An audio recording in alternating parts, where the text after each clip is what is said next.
உன் விசுவாசம் பெரிது, நீ விரும்புகிறபடி உனக்கு ஆக கிடவது என்று சொல்லப்பட்டிருக்கிற வேத வாக்கியத்திற்காக எங்கள் தேவாதி தேவனுக்கு கோடான கோடி ஸ்தோத்திரங்கள் உண்டாகட்டும். அந்த வார்த்தை சொல்லப்பட்ட மாத்திரத்தில் அந்த கானானிய ஸ்திரீயினுடைய மகள் ஆரோக்கியமானாள் என்று நாங்கள் வாசிக்கிறோமே. இயேசு மகாராஜாவை பின்தொடர்ந்து கூப்பிட்டு, ஆண்டவரே உதவி செய்யும் என்று உம்மை பணிந்து கொள்ளுகிற உங்கள் பிள்ளைகள் ஒவ்வொருவருடைய வாழ்க்கையிலும் இன்றைக்கு கர்த்தர் ஒரு அதிசயத்தை செய்வீராக.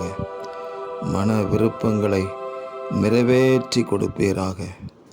நீதிமான் விரும்புகிற காரியம் அவனுக்கு கொடுக்கப்படும் என்று சொல்லப்பட்ட வார்த்தையின்படி ஆண்டவராக இயேசு கிறிஸ்துவின் இரத்தத்தினால் மீட்கப்பட்ட நீதிமான்களுடைய மன விருப்பங்களை இந்த பூமியிலும் கர்த்தர் நிறைவேற்றி இரட்சகராம் இயேசு கிறிஸ்துவின் நாம மகிமைப்படுவதற்கான மகா பெரிய வல்லமை விளங்கும்படி செய்வீராக. எங்கள் தேவாதி தேவன் அப்படி செய்து ஆசீர்வதித்து உங்கள் பிள்ளைகளை கனப்படுத்துவதற்காக நன்றி. இரட்சகர் இயேசு கிறிஸ்துவின் நாமத்தில் ஜெபிக்கிறோம் பிதாவே. ஆமேன், ஆமேன், ஆமேன்.